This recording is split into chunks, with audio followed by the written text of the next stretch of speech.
A former Stockton Kings basketball player just appeared in court for the very first time after being arrested in the strangling death of a woman. KCRA3's Michelle Bandor was in the courtroom. All right, Michelle, let's walk us through what happened here and what Comanche's attorney had to say about all this. Well, Ty and Lisa, this is the first time we are hearing from and seeing the former Stockton Kings player, Chance Comanche, in court today. This is the first time we've seen him since he was arrested after practice on Friday. Now, he waived extradition to face the murder charges in the death of the Washington State woman, Marina Rogers. Now, take a look at the video. He's dressed in an orange jumpsuit, and you can see that he just towered over his lawyer as well as everyone else in the courtroom. Now, he was polite in his communication with the judge. He actually corrected the judge when she mistakenly called him Chase. He did say he was going to waive his extradition to Nevada. This hearing was over in just a matter of minutes. Now, his lawyer, Michael Goldstein, didn't want to stop for an interview, and neither did the family members or the friends that were also in court today for the hearing. But here is what Goldstein told me on the way out of court. Mr. Goldstein, the confession that came out through court documents is pretty damning. Do you have anything to say about that? We really have nothing to say. We're going to let the courts deal with it. Okay. We're going to deal with it. We're going to deal with it in Nevada. Thank you.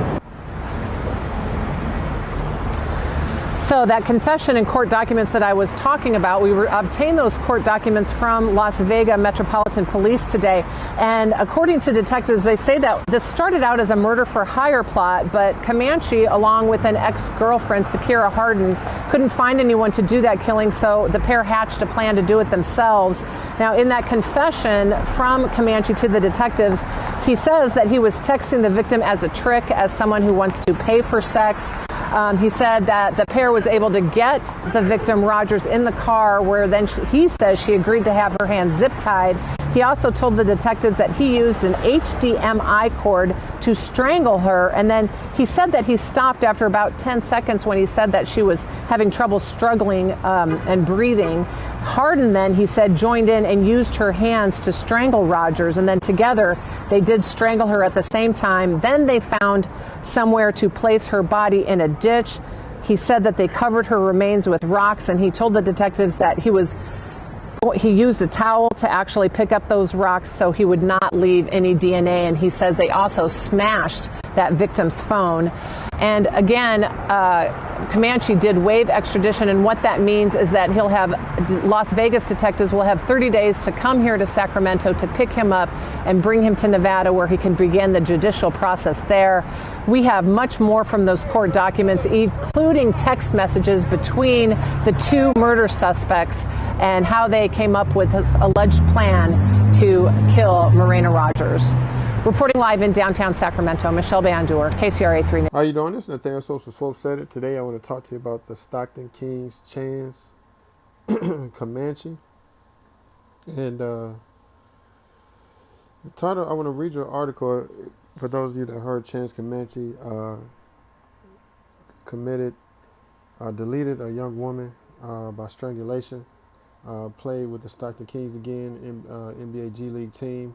I'm going to read your article by Stephen Henson. The article is a gun, ghost, coffin emojis, how ex-NBA player Chance Comanche confessed to strangling a woman in Vegas. Former NBA player Chance Comanche has admitted to collaborating with his girlfriend in Las Vegas earlier this month to strangle a woman to death from the backseat of the car, like how killers do it in the movies. According to authorities and court documents, the former Beverly Hills high school basketball star told Las Vegas homicide detectives that he conspired with Sha'Carri Herndon to kill Mariana Rogers in the early hours of December 6th. A court filing said Comanche told detectives that he strangled Rogers with an HDMI cord from the backseat of a Mercedes-Benz before Herndon choked a 23-year-old Rogers with two hands around her neck, the court filing said. In a court hearing Tuesday, Judge Diana Sullivan was told that Clark County District Attorney Steve Wolfson intends to combine all the cases against Comanche and Herndon. Sullivan said Comanche will remain jailed without bail. The judge set his next court date for February 8th. Comanche, 27, who played briefly for the Sacramento Kings in October and the Portland Trailblazers in April, was playing for the Stockton Kings of the NBA G League at the time of the killing. The The team was in Las Vegas for a game the night of December 5th, and the court filing alleges that he and Harden planned the killing days earlier through numerous text messages, some including emojis of a gun, a ghost, and a coffin.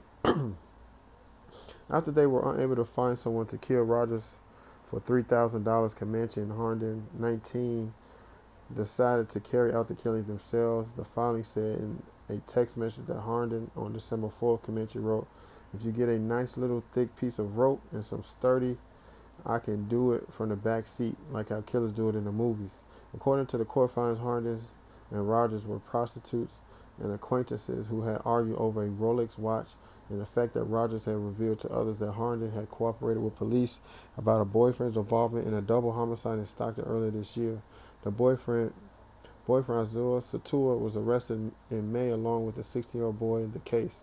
The night of the killing in Las Vegas, Harden told Rogers that Comanche was a trick who was into kinky sex and wanted to tie up and have sex with both of them. According to court filings, Rogers agreed, and while sitting in front of passenger seat of Harden's Mercedes-Benz, willingly allowing Harden to bind her hands together with zip ties.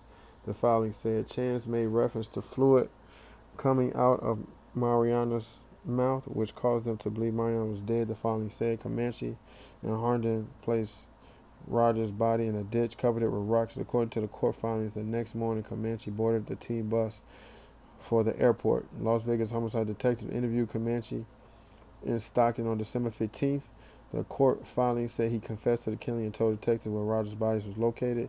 A criminal complaint filed in Las Vegas court December 18th charged Comanche and Harden with murder and conspiracy to commit murder. Comanche appeared in a Sacramento County court on December 19th and waived his extradition to Nevada. A prosecutor said Tuesday that the separate murder, kidnapping, conspiracy causes will be combined so Comanche and Harden can be tried together. At his initial court appearance Tuesday, Comanche stood in shackles and responded "yes ma'am" to Sullivan's questions about whether he understood his charges against him.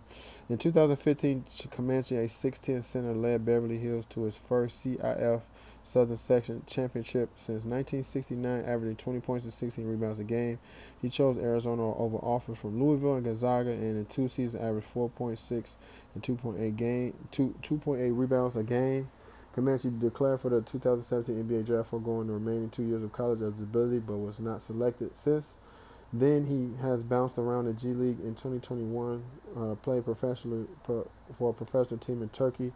The Trailblazers signed Comanche to a 10-day contract in April, and he appeared in one game scoring 7 points. He wasn't re-signed, but landed in the Sacramento Kings on a 10-day contract in October. The Stockton Kings released him shortly after his arrest.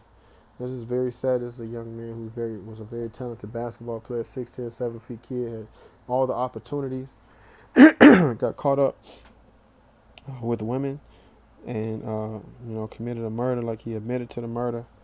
And it's very sad to see his story kind of end like this with him committing a murder. We would love to see him go to the NBA, do some great things for his community, and uplift this community for other young men like himself to do better. As we all know, a lot of these NBA players are role models, and this is just something that we just don't want to see from young African Americans, what they're doing with their opportunities. A lot of people are trying to make the league, trying to make the G League, and it seems so easy for him to squander his opportunities. It could have been something that was easy where he could possibly have walked away from and dealt with different women. But as we heard from Gilbert Arenas, a lot of times, a lot of the women of the night is easier for NBA players to deal with because of their schedule and the time that they are available. But a lot of these young NBA players need to find better women to deal with besides strippers and prostitutes. And they need to be around better people. We see so many NBA players getting mixed in with the wrong crowd, whether men or women, whether friends from the neighborhood or women that they deal with that's around in the NBA. And we need more male mentorship to these professional athletes. We say we need older players on these teams. I've seen something where the Kansas City Chiefs defense average age was 25. So we need older players, not just coaches, but we need older athletes who played professionally and know how to move, to be around these young players, to teach them how to move and carry their money and things like that.